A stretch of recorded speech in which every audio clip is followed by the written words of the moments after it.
Hey everybody, it's Kneecap here, and in this video, we're going to be talking about this reward track, Renown track, for the next raid in 11.1, the Undermine raid, the casino. And yeah, this seems really cool. This obviously is only going to affect people who do the raid, which isn't the whole player base at all, but this is really cool to me, and so I wanted to talk about this. So, Dinar's return is the title of this on Wowhead. There's data mined for 11.1, new rewards and Gladio loyalty raid, Renown track. So basically how we have Renown tracks. So let's move this over here real quick. So, we have the Renown tracks in the game. We've had these since Shadowlands, right? And so, you build up Renown. It kind of replaces rep. There's still new reputations as well, but we basically had so many reputations that they were like, well, let's do these Renown tracks instead. And with like clear goals and clear caps and stuff like that. So I assume it's going to work in the similar way. You're going to kill a boss. It's going to give you Renown. It's going to track to kind of be time gated, right? Of how much Renown you can get. There might be a little bit of extra stuff you can do, or it might just be you kill more bosses, you get more Renown. Who knows how it's going to be exactly when it actually goes live, but it's going to be something like that. It's obviously going to be tied to doing the raid, maybe some stuff in the zone, but probably tied to doing the raid itself. And you're going to get levels just like you do on the normal Renown tracks. So they have highlighted things. We're going to go through everything that's listed so far, but they have some things highlighted that we can talk about first.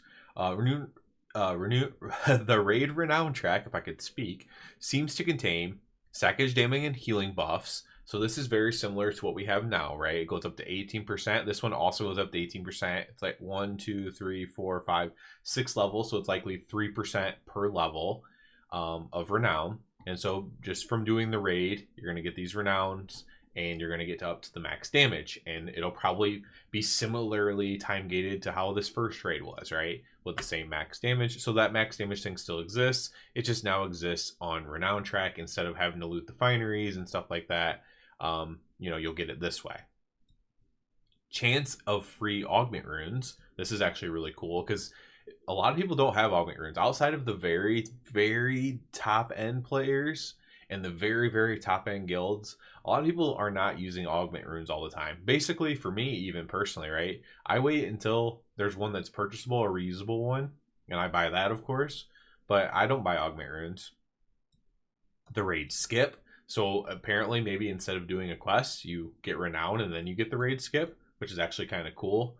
A raid portal. This is also really cool. Just getting to the raid automatically. You unlock it, so you have to fly there. However many first weeks, first couple months, whatever. But then you've been to that raid a million times. Now you can port there. That's pretty cool. Dinars at 17 and 19. So possibly being able to choose 2 items if it works similar to how former Dinars worked. Those were the first things that they put in at the end of Shadowlands there. So this would be very cool. And we had them at the end of Dragonflight as well. This would be very cool. It looks like if it's just 17 and 19, maybe it's just 2, or maybe it's 2 per or something. We can maybe see that down below. Yeah, so being able to target items. Now, can you target very rare items? If you can do that, then that's obviously makes them a lot less rare, but this is probably kind of towards the end of the Renown track. And so later into the season, maybe you'll be able to target a very hard to get item or something, or maybe it won't be eligible in very rare items. We also have utility, apparently. We'll see what that means. It's unclear how easily you'll gain reputation with the rewards, but since the track contains the current raid buff, it's likely it'll be similar to the current season, killing bosses, which is exactly what I speculated just now. We've also data mined a new upgrade track that could be the Dinar upgrade track, as it has 14 upgrade ranks, so I'd say it's a pretty good guess. So let's read through some of these here. So at level 1, the early levels probably aren't going to be that interesting. You have begun to gain Renown. Okay. Profession tables, vendors, and crafting order specialists are available on the top floor of the hotel. That's interesting. Consume food faster while you're inside the raid. Allows for use of the busted rune dispenser inside the hotel, giving you a chance each week at obtaining an augment rune. So that's the augment rune one. Earn the respect of, this is level 3, of lathe something and grit inside the Intercontinental, giving you access to transmogrifying and item upgrades. Okay, so an item upgrade person in the raid. So you get it. You don't have to go back to Dornogal. You can just do it right there in the raid. That's pretty early on, only level 3. Level 4, while inside Liberation of Undermine, your Warband's damage and healing is increased by 3%. Got to start somewhere. So that's the first level of the buff. Token of Appreciation, speak to Paul inside the Intercontinental, returning to the when used inside. I don't know what that means.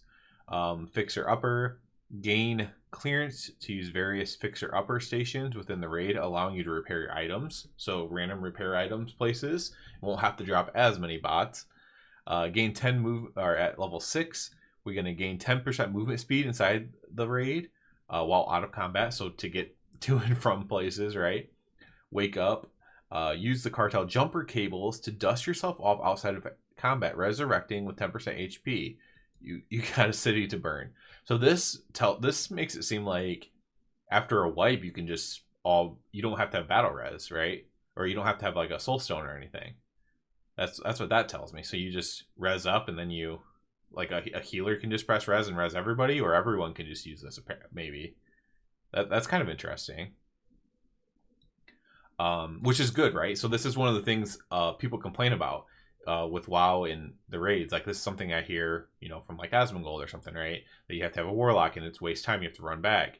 Well, if you can just unlock this, yes, it's not until we're down 6, but it's definitely a step in the correct direction if that's what it means. Loyal customer, you upgrade your Glagio rewards card to gold, increasing your damage and healing. So the loyalty customer is the damage and healing buff.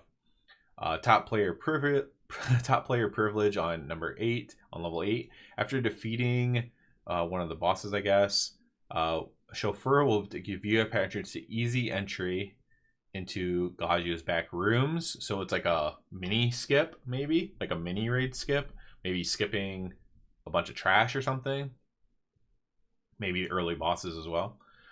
Professionals 3 will now all twerk merch to you outside, so selling you stuff, I guess. Loyal customer again.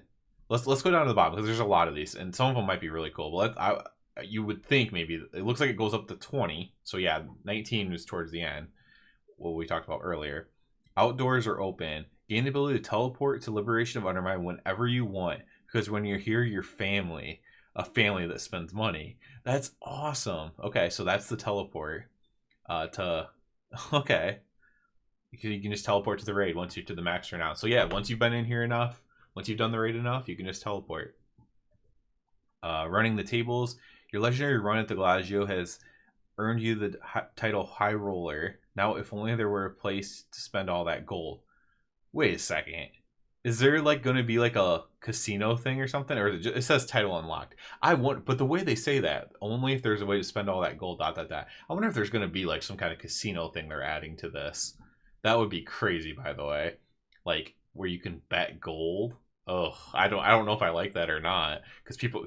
Okay, that's a discussion for another day. I'm not going to speculate about it. There's tons of potential bad things in there. There's interesting things as well, but there's tons of potential bad things. The Furious Ferrando, speak to Vinny Sweets at the Cauldron Carnage inside the raid to collect Ferrando's keys to use as a mount. Okay, so you get a mount there as well. So yeah, this is really cool. This is really cool. This is what Renown tracks should be, right? I feel like they've kind of been forcing them in a little bit into other places, but this is really cool because this is like, okay, you do the raid and you get all this kind of really cool stuff for the raid, right? That's kind of what people have always wanted. Like, this is the content I do. This is the kind of stuff I want to get that makes sense, to have for that type of content. I think this is really, really neat. It's hard to find anything too bad about it. Honestly, this is like just huge W's. This whole Renown track, just making the raid more quality of life. This is something that people have been talking about forever. Being able to res yourself, being able to teleport yourself, maybe having an early raid skip as well. These are things that people have been complaining about for a long time in the game, a certain section of players. And at least be taking a step in that direction, I think is just a huge win, a huge W for for the development team. I'm kind of blown away actually by some of these things. I mean, these are like I said, it's hard to find anything bad about this. I mean, you could just maybe argue about like where it is on the track. Maybe it should be earlier or something like that. I guess you could argue that kind of stuff, but to say it's not a step in the right direction, I think would be dishonest. So yeah, this is awesome, man. Like whoever thought to do this, this is absolutely great. Like I'm completely blown away by this in a good way. So just 100% for me. I love this. Yeah, I don't even have words. If you watch my channel, you know I have words all the time about everything, and I'm just blown away by how good this is. So yeah, I'm gonna just end here in astonishment. As always, I do ask you to please subscribe to the channel if you're already a subscriber. I encourage you to check out the Patreon. Other than that, everybody have a good one.